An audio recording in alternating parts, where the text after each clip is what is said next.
Hello, everyone. Thank you so much for joining in. Welcome to India Factoring Chat Show, Factoring one stop solution for your global aspirations.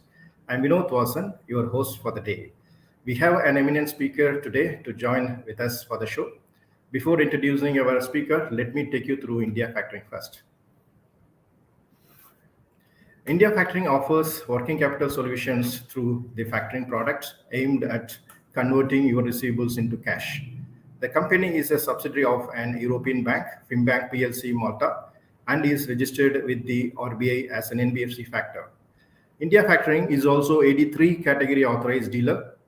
Through our global network, we offer one-stop solutions around receivable finance. We are number one in export factoring in India since 6 years.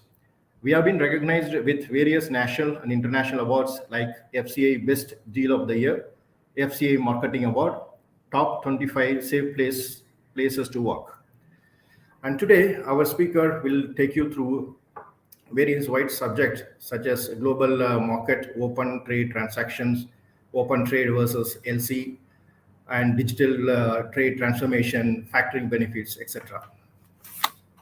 Let us welcome our speaker, Ravi Valacha, CEO, India Factoring and Finance Solutions Private Limited.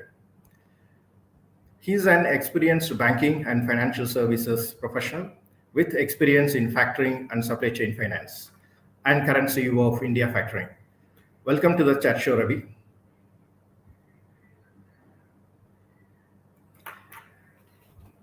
Again. Hi, glad to connect with you back. Yeah, so we'll start with the macro economy related things because present world is so connected. Any impact in any one part of the world, we can see a chain impact in in a global scenario. So exporters are very keen to observe what is happening around the world, especially in the trade finance related matters, and to take all necessary actions. So if you compare 23 and 24, despite the prevailing global economic slowdown in 23, India's export sector has exhibited resilience and demonstrated its ability to adapt challenging circumstances. And currently we are seeing in 2024, since beginning of the year, so many news about recession in Western country, especially new addition, Japan is getting into further recession. We have recently come across Japan, 100 trillion yens, the banks written off, and it's going to be more economic slowdown in Japan. And similarly, UK, they have announced it is an official slowdown. And also in Germany, we are seeing one of the largest Europe economy that is also expecting further slowdown. So in overall, there are various uses we are getting for the year 2024. So we would like to understand your view on the current market scenario, and also how do you see export business growth for the year 2024? Thanks for that question, Vinod. Yes, we read about some of the Western economies declaring that the recession has crept in. Japan did so. Read about Germany and UK as well in recent past. These are initial phases, and these, I say that these are the blips we keep on seeing. It's a cycle, and there is an up cycle, there is a down cycle, and all these trends keep on coming around here. So there are global trends from geopolitics, inflationary trends across, which are deciding these recessionary trends. However, we need to see it from an overall perspective that the consumption is muted. Yes, it is muted to an extent, but there is a diversification of the supply chains which is happening. So it's not that from X amount, say 100, the economy across the world is going to zero, or a speed of 100 to zero. It is going to it is possible that it will go through 100 kilometers per hour to possibly 80 or possibly 60 also, but it doesn't mean that zero. What we are also observing that there's a global change which is happening across the world, which is leading to change in the supply chains across the world. So the supply chains which used to be there for possibly 3-4 years back, now that is getting diversified, and most of the global economies, the buyers across the world, are diversifying and de-risking their supply chains. So that is what we'll see and continue to observe. And likewise in India also, I think that's the trend which we are observing. Just to share with you a number also, very simple example from everybody's understanding possibly is Apple iPhone. Okay, now iPhones in 2022 was close to around about 1.26 billion or 1.36 rather billion was sold, and in 2023 these were 1.46. Does it mean that the recession has come in? No, it has increased. Does it mean that the consumption possibly is reducing?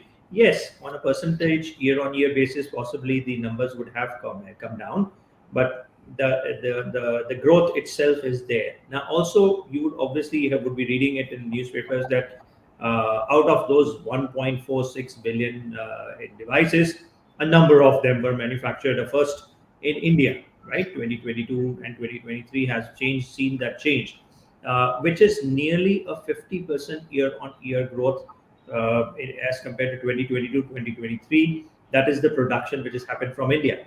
So there is a diversification of supply chain, which what we are seeing, and that's what is the new dynamics which is going to prevail over next few years. Right. Thanks. Thanks, Ravi. So it's we understand it's a diversification of supply chain that is happening, and holistically there is a growth itself, and that is true. So we are seeing the numbers. It shows India's goods export up in January 22, posting 3.2 percentage growth to 37 billion. So despite the growth, it's a gradually happened. Not as you mentioned, it's not in a 200 percentage, but it is going on a growth phase. So that is a good sign. We are progressing in the right direction. And so next to that, we global payment services from open account is significantly rise year on year, and around 80% of the global trade operates through open accounts, and remaining 20 maybe LC and other payment terms. And we have three questions in this matter. One is, how risky is open account trade, and how exporters can safeguard them from buyer default risk while doing this open account trade. And finally, how India factoring can contribute to deal with open account more safely. Perfect. Thanks so much. To answer your first question, how risky is the open account trade? Your question itself has the answer, where you said 80% of the global trade happens through open account, right? So if it was risky, then why would that much business go through the open account? Obviously, this is a little bit of dated phenomena. What we say that you will have to see from the emergence of LCs and thereafter the diversification from LCs to now open account trade. LCs was a security mechanism that has shifted now, and that's where the open account is gaining traction, because the world is getting more and more open, global, as we call it, and information is available at the click of the button. The situation, as we talked about, even at the height of pandemic, when the risk was seen at the all-time high, even during that time also, the same situation, that is 80 to 85% of the trade happened through open account, is what we saw in the recent reports released even by the GTR as well. So LCs serve the purpose of securing in archaic times, I would say, where the buyer and seller possibly didn't know each other, or even if they knew each other, they didn't trust each other that much. But banking system trusted each other. And how did it happen also is that the bank also created trust because of the global regulatory or legal norms which were prevailing, which are primarily UCP, that is Uniform Custom Practices, which lays down the codes, for the global trade under the ICC. Now, these legal, regulations or regulatory legal requirements were accepted and prevailed and practiced by the banks across the world, the regulators across the world, and in the industry bodies across the world, and everybody aligned to that dictum of these norms. Similar to that is the the factoring norms which are prevailing across the world, and that's where most of the banks who are members of FCI lays down the rules and regulations around factoring, and there are legal guidelines around it, and we follow those practices, and the members within that group, within that members across FCI, trust each other. The same trust factor which was created by the UCPs is being created by the FCI's GRIF regulations around factoring, and that's where both LCs and factoring provides a similar risk mitigation. So to put in a summary, that yes, exporters can safeguard from their buyer risk even in the open account mechanism through the FCI mechanism. One, the second is through the insurance mechanism, where the factors like India Factoring provide the risk mitigation and provide the buyer default coverage. That in case the buyer defaults, the same way the LC issuing bank used to underwrite that risk, we are doing this in a similar manner through factoring mechanism. So in a much more seamless manner, so in a much more seamless manner, we'll come to that, how it is seamless from your digitalization question, where we reach that space. But that's in essence, how factoring prevents that mechanism. Now, India Factoring, to your third question, is the largest member of FCI in India, the leader in this space with a 54% market share. And that's where we use the FCI mechanism and also an insurance mechanism to safeguard the customer's risk appetite on their buyers. We provide that sort of a coverage where we take that onus of underwriting the buyer risk coverage through our coverage through our FCI mechanism or through the insurance mechanism, and provides the holistic solution, not just financing, but also securing the buyer risk coverage. Thus, a like-to-like or even better mechanism to safeguard the customer's interest. Thanks. Okay, great. So that's good to know. Now, even open account trade through factoring, it is much more secured than LCs. So that is a good news. So lots of paperwork and to and fro communication can be avoided in LC kind of transaction. That is the reason it's keep growing year on year, the open account trade. And though we have been hearing recently, India's major trading countries are on the road of digital trade transformation. Can you please throw a light on this subject, Ravi? Yes, indeed. Very apt questions in the times which we are living in the world. International trade is very paper heavy.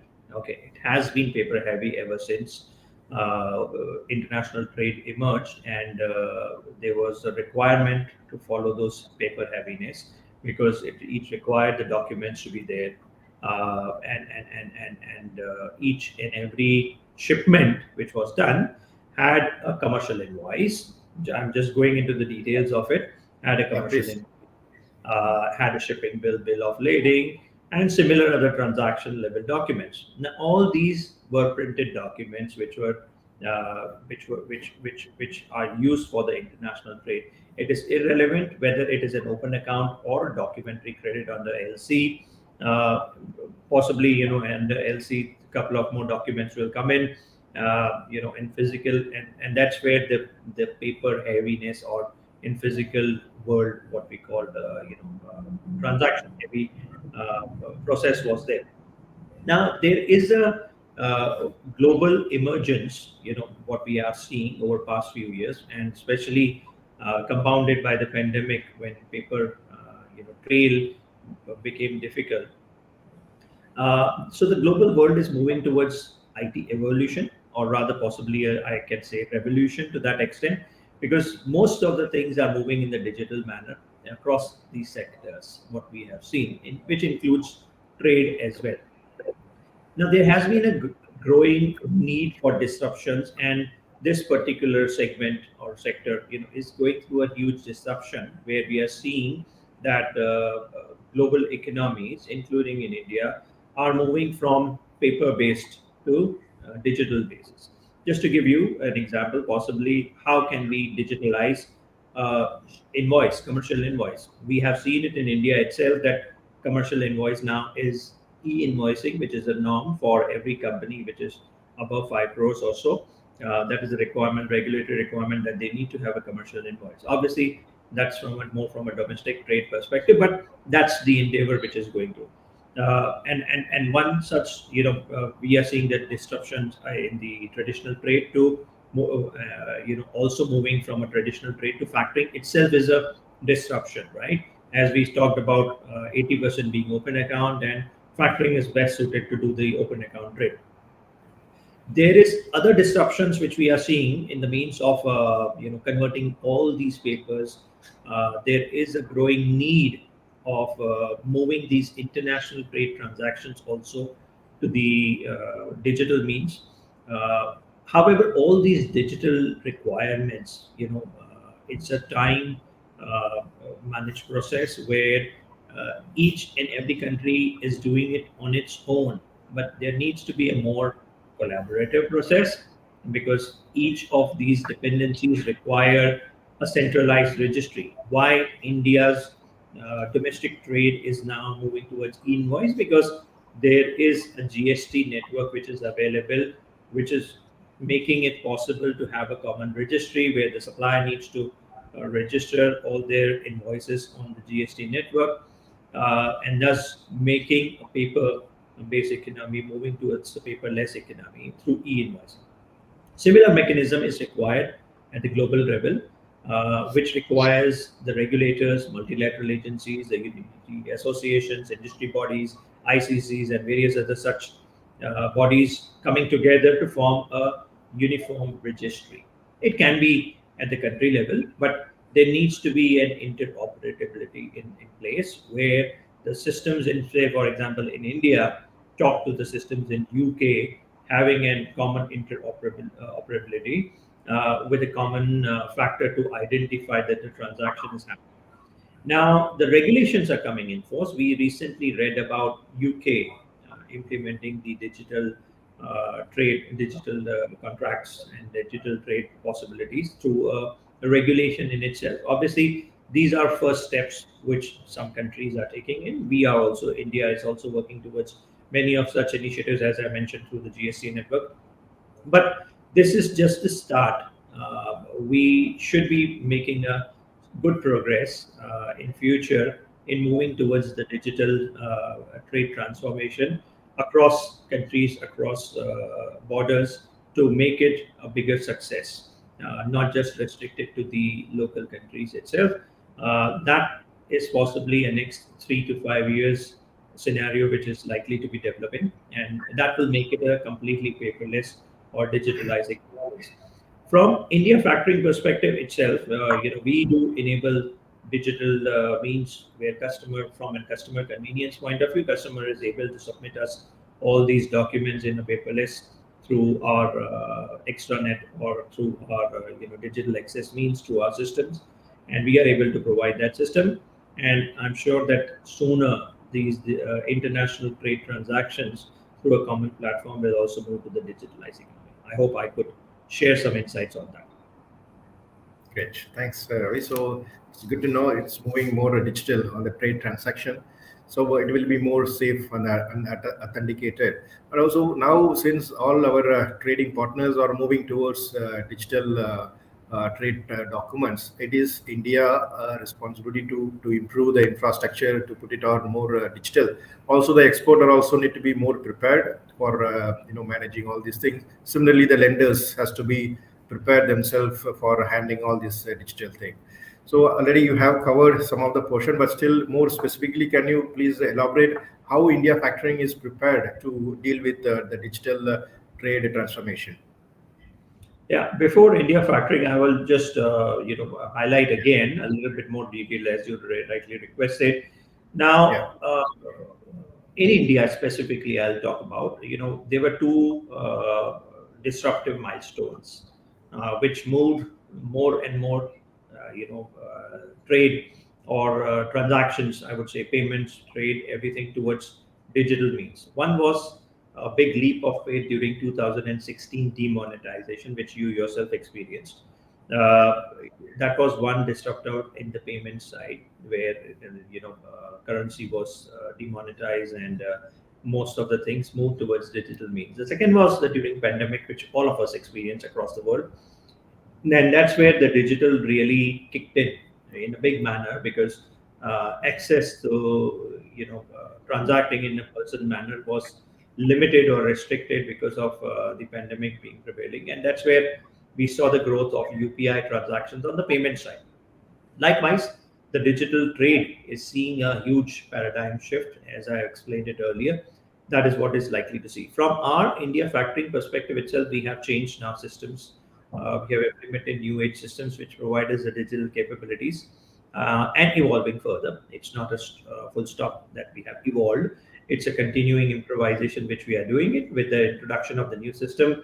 It provides us the digital access to provide, enable customers end-to-end customer connect, which we are working on today to provide those things. As of today, the customer is able to submit all the documents in an electronic manner, which we are able to process on a continuous on a back-to-back basis, and thereby provide even the the remittances through the remittance advices through the digital means.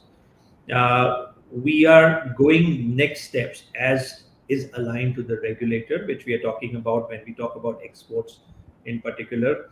There is a movement towards enabling the EBRCs, which is requirement bank realization certificates from the RBI point of view and from customers' point of view, which the customer requires to see that the realization of the exports proceeds is received.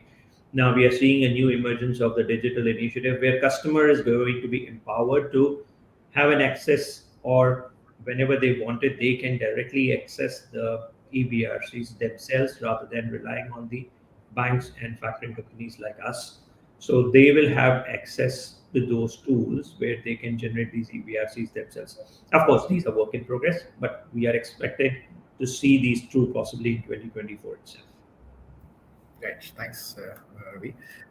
So the next one is we are seeing recently various global buyers insisting exporters to move from LC transaction to open accounts. So we have covered initially. This is more specific because the exporters, when they move from LC to open account, it is evident they tend to get more orders from the buyers.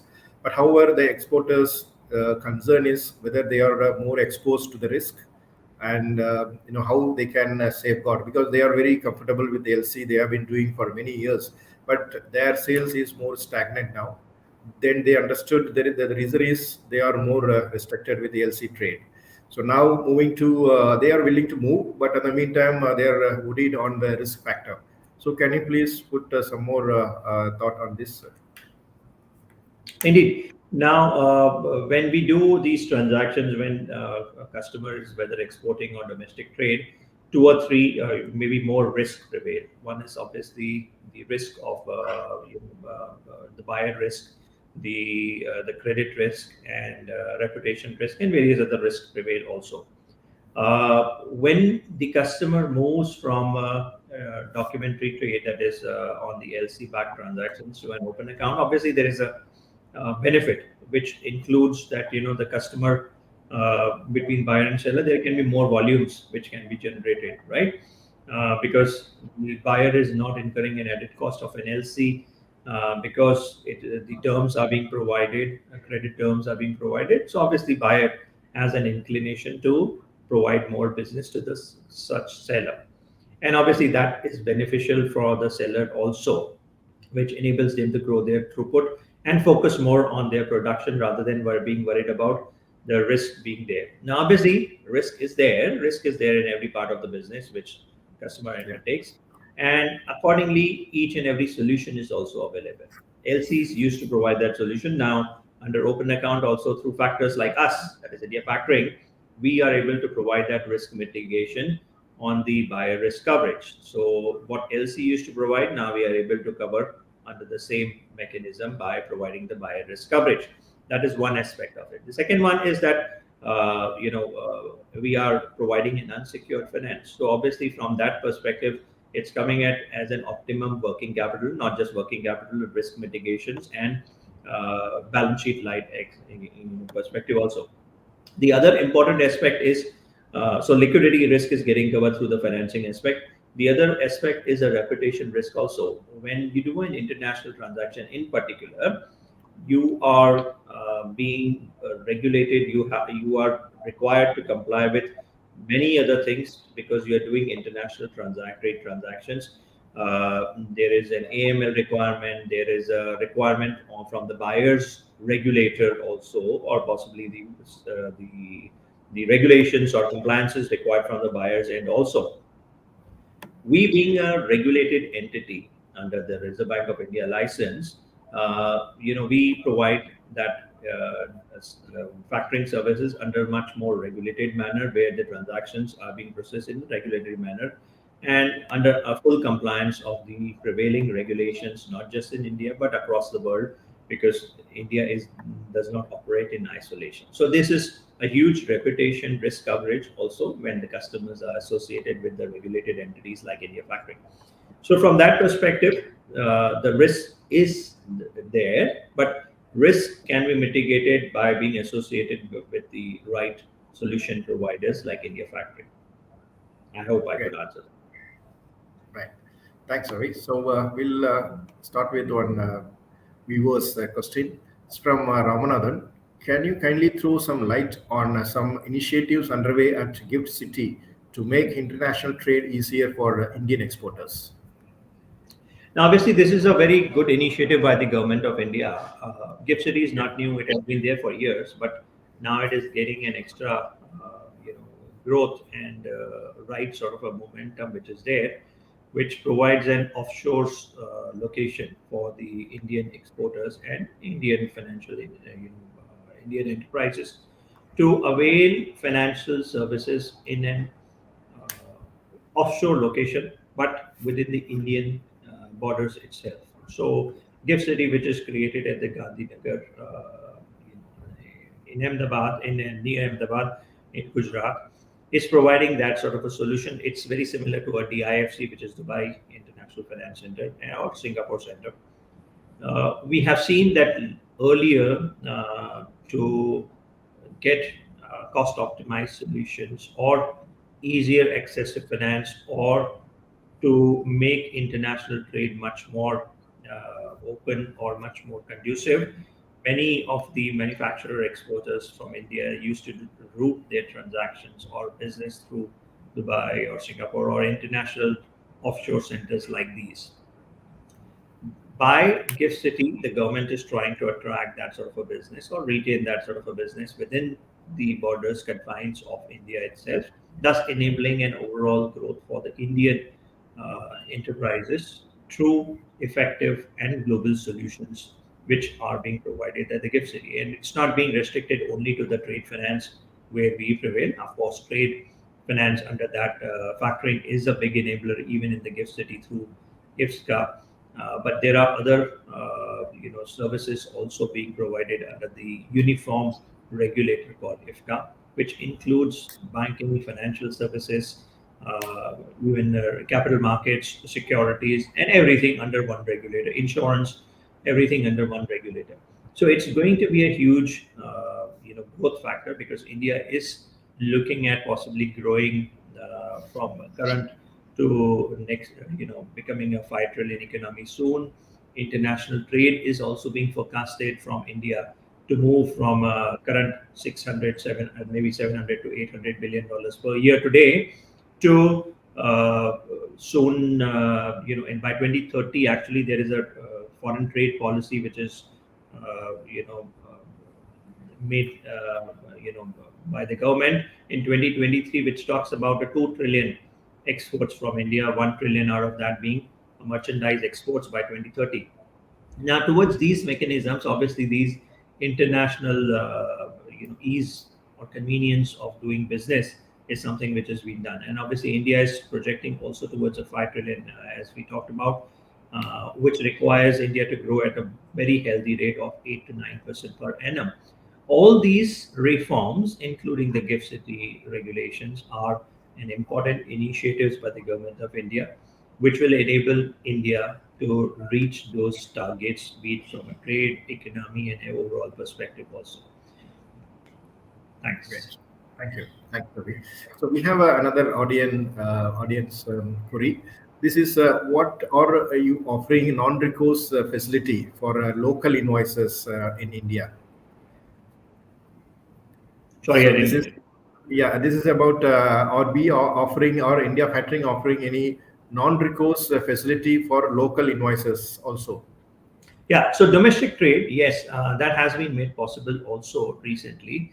Now, in 2022, 2021 rather, the insurance regulator IRDA came out with the revised norms on the trade credit insurance being allowed to the financial institutions. India Factoring, obviously being the leader in the factoring space, was the first one to get the insurance policies, which as a financial institution, as a whole turnover, trade credit insurance, which enables us to provide a back-to-back service to the customers, both exporters and also in domestic arena, and thereby we are able to now provide a non-recourse factoring on a back-to-back basis of the insurance. Of course, without insurance, also it can be provided and is possible, but we believe in providing a holistic solution, and thus we are able to provide a non-recourse domestic factoring services also to the customers in India, and we are doing it. Okay, great. So that's a good news. Now in domestic market as well, the manufacturer can do non-recourse facility, and they can again from ILC to open, they can move, because now here again it is more secure. So it is a good news. So people can make use of this facility under non-recourse, and they can improve their sales in domestic market as well. So thanks, Ravi. And we have another question regarding that approved about the RBI company's status. So please elaborate us how the RBI approved factoring company and unfactored entities are differentiated, and what is important for an exporter to deal with the RBI approved factoring company. Yes, I mentioned very briefly in the earlier questions also. Yeah. If you go back in history, maybe few 50 years or so, and possibly earlier, there was a huge prevalence of private money lenders, right? Even today, in some nooks and corners, we do find these private money lenders. Now, what is the difference between these private money lenders and the regulated money lenders? Is that the regulator lays down the guidelines, the best practices under which the customers are not taken for a ride, and these regulations are meant primarily to ensure that the customers are provided services in the best manner possible in all banking financial services across the world. These are the requirements which the banks, financial institutions, non-banks, finance companies need to adhere to.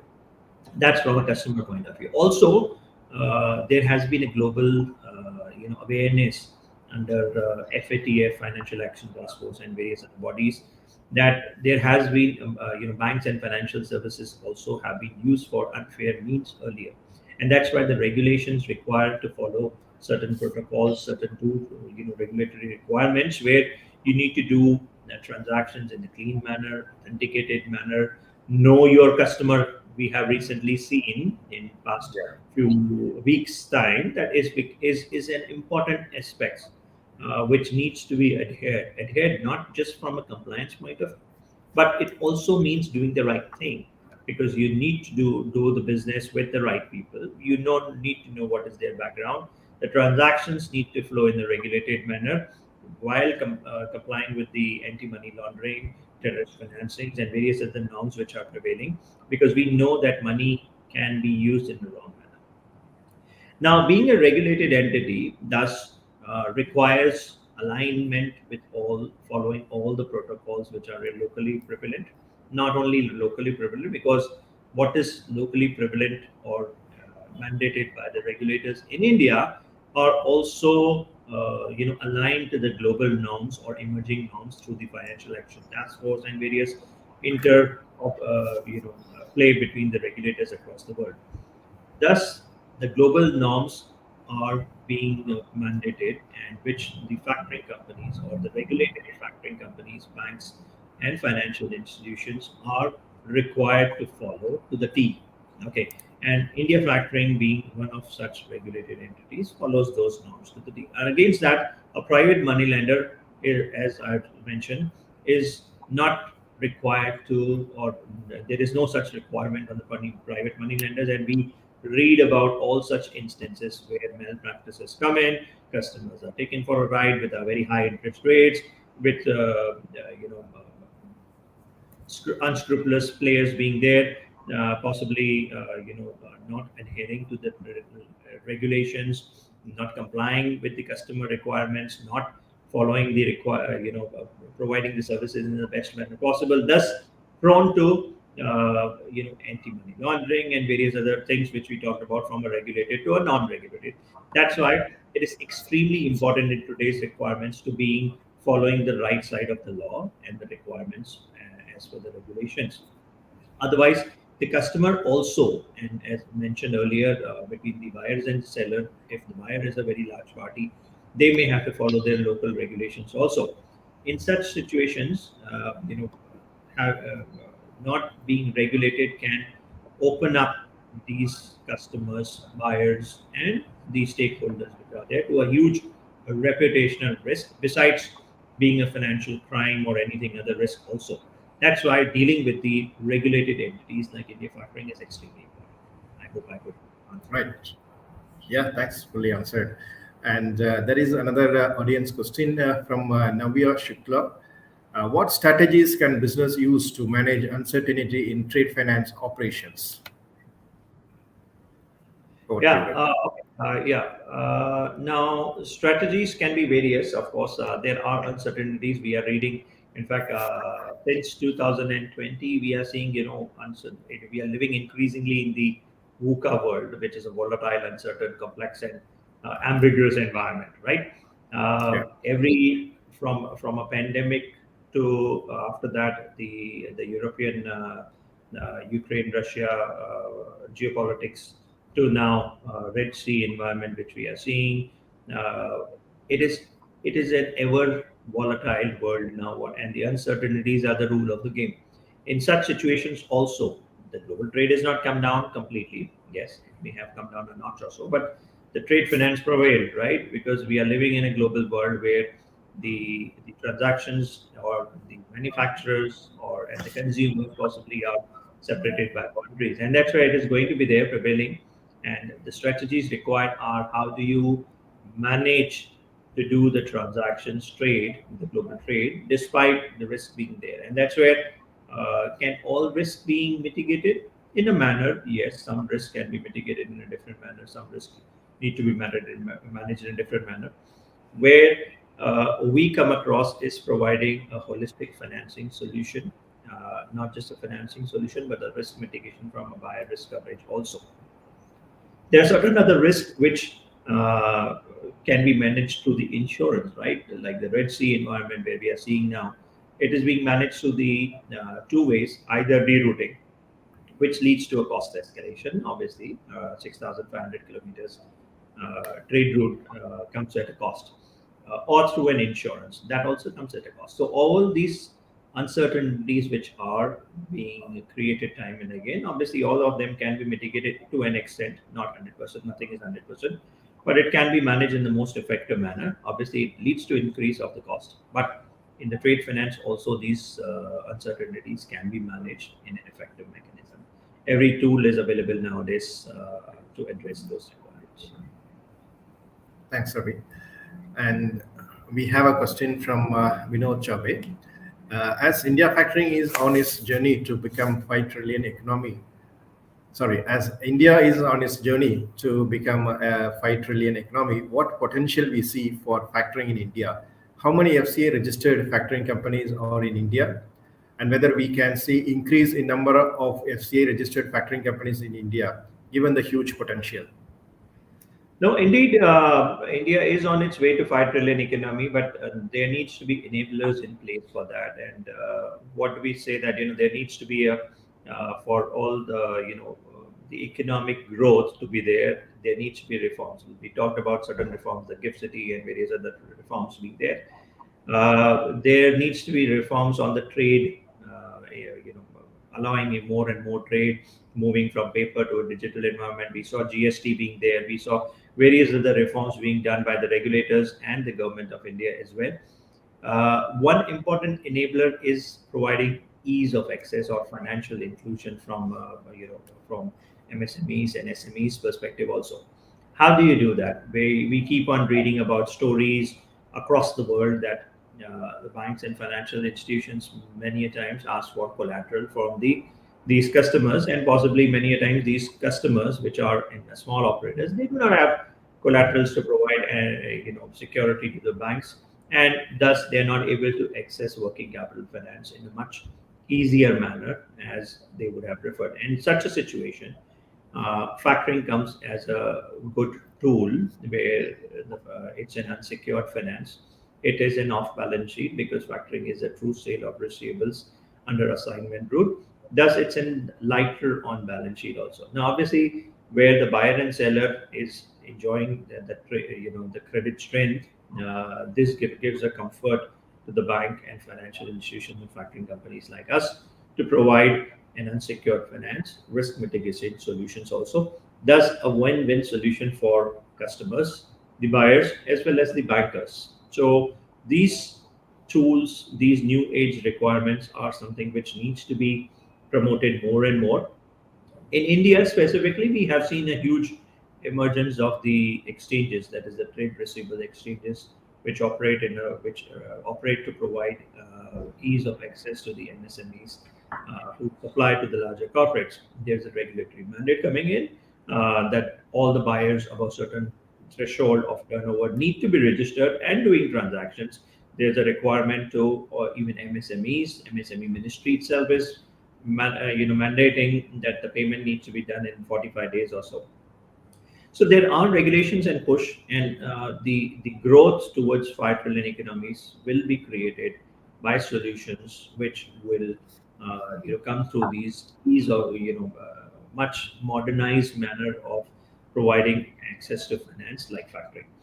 In India, no more than possibly 7 to 10 companies are there as FCI registered members, which is FCI primarily provides on the cross-border transaction services. But definitely, there is a need to have more such requirements. There is a growth, something similar to a TREDS is also coming towards the international. We talked about in the Gift City. So under Gift City, there are four licenses being issued to similar platforms being created, which will provide access to sellers in India from a finance point of view. A similar mechanism from a TREDS is being replicated at the international level also.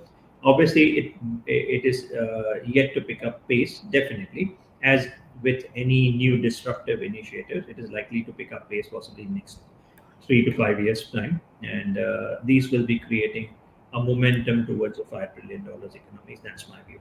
And definitely, factoring, as I said, India being a $3.75 trillion economy and moving towards a $5 trillion economy, that itself is a huge opportunity for factoring companies to grow. And from an export point of view, if the target is to move towards a 2 trillion exports by 2030 from a current 750 billion dollars plus, then the endeavor has to be to provide more such enablers, and factoring fits in really well.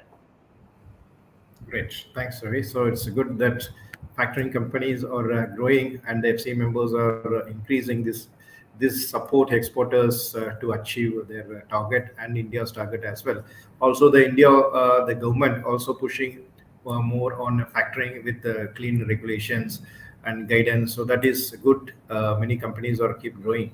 And so we wanted to take the last another question we missed in between. That is from Pratmesh Gaikwad. What is India factoring strategy on fintech partnership? So in factoring space to drive innovation and growth. No, definitely. The banks, financial institutions are capacitized to be more as banking mechanisms. That is a requirement. The fintechs come with those specific skill sets from a technology point of view. They are tech heavy. They are there from an innovation point of view. So definitely there is. I always believe that there is a synergistic effort which is required. Not everybody can do everything, right? Some have a specialist. We have specialists in each sector, each industry. There is a specialist. That's where the requirement of convergence is there. That not everybody can do everything. That's where the synergies come into play. The fintechs, banks, financial institutions in the factoring space also is a very healthy requirement, which I do believe can make factoring big in India and enabling India to achieve more towards $5 trillion economy. Great. Thanks, Ravi. So we are moving to the last question. It's from the trade finance. This is one of the important topic now. It's more growing and it's becoming a more compliance oriented for the global buyers. Also now for all exporters are started following, and in India also it is picking up. That is sustainability. So it is said that sustainability is everyone's responsibility. So how active is India factoring on CSR and ESG activities? You said it right. ESG sustainability is everybody's responsibility, and likewise, it is our responsibility also. And India Factoring, being a leader in this space, also is investing capabilities in the ESG initiatives. We are currently on project to put in place ESG norms. Although Indian regulations do not, regulatory requirement is not there on the ESG front. However, we believe in being ahead of the game, and thus we are implementing a project from a business point of view in our operations, in our factoring services to put in place the ESG mechanism. We are working with some advisors and consultants and our project team towards implementing ESG, and I hope to see this live in 2024. Apart from that, we are doing various other initiatives also on sustainability ESG front.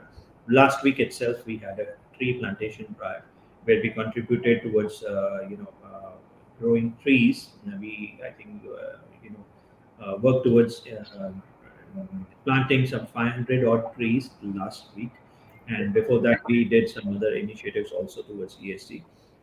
In office also we have implemented certain ESG requirements more towards sustainability.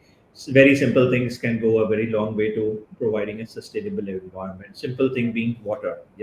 Each plastic water bottle comes with microplastics, which is fraught with danger, not only from consumption point of view, water consumption point of view, but also where does the plastic waste go? Obviously, not everything gets recycled. So these are small initiatives which come a long way in our day-to-day life practices, which we are implementing in our office environment. From our business associations with customers also, we have customers where we have provided factoring services who are similarly investing in similar capabilities. We have customers who are in energy, wind energy space, solar energy space, who are supplying to buyers across the world. So doing their bit in this sustainability part also. There are customers who are doing ready-made garments, for example, comes with a heavy sustainability cost, cost on environment, where the dye stuff obviously are huge effulgent residue which comes out to the environment. Most of our customers, most of our associates, most of our industry bodies across India are implementing their ways to ensure that water which gets released from these organizations is treated in an appropriate manner before it's released. So we do take care of these aspects when we assess the customer. Similarly, on the social and governance point of view, I would say that many of these customers, our customers, possibly employ the local population in and around the factories, enabling women to join their factory setups in manufacturing and office space also, which creates more from a social aspect point of view and impact to the environment around that, creating sustainability, creating employment opportunities, contributing to their education and various other initiatives. We do consider all these aspects, and thus we are doing not in a very big manner, in the best manner possible. But yes, we believe in remaining ahead of the game, and thus we are contributing and working towards being more sustainable contribution to the country and the world altogether. Thank you so much. Thank you, Ravi. So it's time to wind up the show. Thank you so much for joining in for the show and sharing all your insightful thoughts on global macroeconomy, global trade, and open account versus LC, and so many matters around global trade and finance related matter. Thank you so much for joining in, Ravi. Thanks for being there. Thank you all. Hope all your questions were answered. And if you want to know more about factoring, please log into our YouTube page or a LinkedIn page, or alternatively, you can directly contact us on our direct contact number available in our websites. And I'm signing off. We'll be back with an interesting topic with another interesting speaker. Thank you so much.